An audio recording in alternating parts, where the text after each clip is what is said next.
This last module of Chapter 10, Module 10.8, is concerned with the biodemography of hunting and poaching. Demography is an inherent component of conservation biology and wildlife management, inasmuch as the characteristics of a threatened species, population size, that is the number of individuals, population structure, the age or sex, spatial distribution, that is fragmentation, and population growth are demographic data used to classify conservation status. Here I focus on hunting and wildlife biology and consider four models, all hunting. Model 1, recreational hunting. Model 2, rear and release harvesting or hunting. Model 3, trophy hunting. And Model 4, poaching, which is, to an extent, a type of hunting. Model 1, recreational hunting. We consider total mortality μx for animals which are subject to hunting, including at least two competing causes. The risk of dying naturally, denoted μnx, and the risk of dying as an outcome of hunting, denoted μhx. Hypothetical age patterns showing the baseline or natural mortality as a J-shaped function of age. This natural mortality is situated as a competing risk in different harvesting or hunting contexts, including hunting mortality, which is seasonally episodic, poaching mortality, which is depicted here as constant at mature and older ages for species that are subject to poaching, such as rhinoceros, and trophy hunting mortality, in which, for example, horn or antler size increases with age, and thus the oldest individuals are the most sought after by trophy hunters. In this next graph, I show the results of an example application of the outcome of competing risk of hunting and natural mortality for a hypothetical white-tailed deer population. I assume a 10% seasonal hunting kill rate and a 3.5-year maturation and growth period during which no hunting mortality occurs. The expectation of life without hunting was 6.3 years, and with hunting 5.5 years. This next graphic for recreational hunting of white-tailed deer shows the DX schedule parsed by natural versus hunting mortality. In this model, 75% of all deaths are due to natural mortality, and the remaining 25% mortality due to hunting. Model 2, rear and release hunting. This rear and release harvesting or release pulse cycles refers to game animals that are typically reared in captivity, then released into the field for shooting by hunters, or fish that are reared in hatcheries and released into streams and ponds for capture by anglers. A schematic of survival of released individuals, in this case for ringneck pheasants, for an idealized release program is shown here. This schematic graphic shows time on the x-axis and number surviving on the y-axis. NR denotes the number that are released each cycle, and NL denotes the lowest population level of each cycle, which occurs the day before the next release. Here I depict the numbers in each of 3 release cycles, with cycle length between the 2 peaks and release numbers spanning the distance between the lower limit of the population to the peak number at release.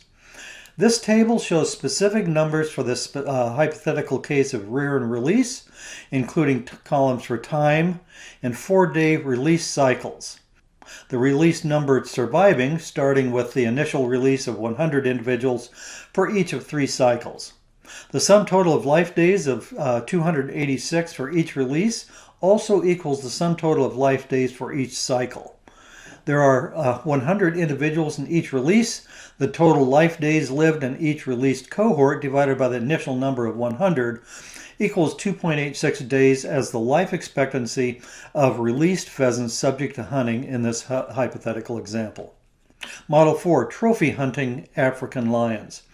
African lions are an especially sought-after species due to their iconic status as a member of Africa's Big Five, a term denoting the 5 most dangerous species. Lion hunting safaris are major sources of income for many countries, not only because of the high licensing fees for the trophy animals, but also because the safari itself is a major source of revenue, with charges for food, lodging, guides, equipment, and travel. With the exception of rhinoceros, lions generate the highest revenue per hunt of any species in Africa.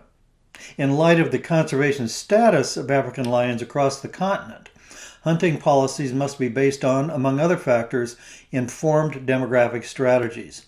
This is especially important because lion populations are particularly sensitive to trophy hunting due to the social disruption caused by the removal of dominant breeding males and the likelihood of infanticide when a new male takes over a pride. A baseline mortality model can be presented here as the Seiler model, shown as the sum of three additive mortality hazards. The first term in the model, the decrease in mortality rate over early ages, that is infant and juvenile. The middle term is the Macomb term and captures age-independent mortality. And the last term captures the exponential increase in mortality with age, which is essentially the Gompertz model. Sustainable trophy hunting policies for lions in particular, and all trophy species in general, such as elephants, buffalo, leopards, rhinoceros, requires a deep understanding of the population and behavioral biology of the species.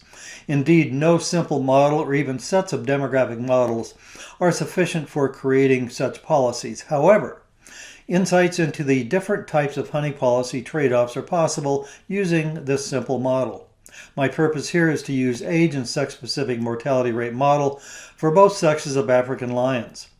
We use the mortality rates for males to create two heuristic models of trophy hunting mortality based on two competing risks: natural mortality, denoted mu-xn, and hunting mortality, denoted mu-xh. The two models we explore here are Model 1, scaled hunting mortality, where we assume that all male lions 6 years old and greater can be taken as trophies, but that the hunting mortality scalar, S, varies. This model yields the highest number of trophy lions per newborn cohort because they are killed while still relatively young, i.e. before natural mortality reduces their numbers. This table contains the mortality scalar in the first column, the number of lion trophies in the second column, and male to female ratio in the third column. This table shows that 6.3 male lions per 100 newborn can be killed if hunting policies were based on allowing the equivalent of a 5-fold increase of natural mortality. At least two problems arise from this strategy. First, the sex ratio at this scalar level is skewed to nearly 4-to-1 mature females to mature males. Second, the dominant pride males are nearly all relatively young because increasing mortality by 5-fold starting at early maturity prevents the vast majority of lions from reaching advanced ages. Model 2, minimum age hunting, where we adjust the minimum age at which a male lion can be killed in yearly increments from 6 to 14 years old. This table contains the minimum killing age in the first column, the number of lion trophies in the second column, and male to female ratio in the third column. Thus, male lions are subject to natural mortality up to the minimum trophy age, at which time their hunting mortality increases by a factor of 3 over the baseline natural mortality. This model yields the greatest number of trophy males if the minimum legal lion age for killing is newly mature 6-year-olds. The number of trophy lions decreases with an increase in the minimum killing age, dropping to 1 or less at 13 years minimum age or greater. With the policy where only 1 in 100 newborn males live to 14 years or greater, these older males would be extraordinarily rare. The female to male ratio is maximized at a minimum killing age of 6 years and decreases with increasing age. Poaching. Rhinoceros. The background for African rhinoceros includes both the black rhino and the white rhino, which are classified as critically endangered and are thus among the most at-risk species of large mammals.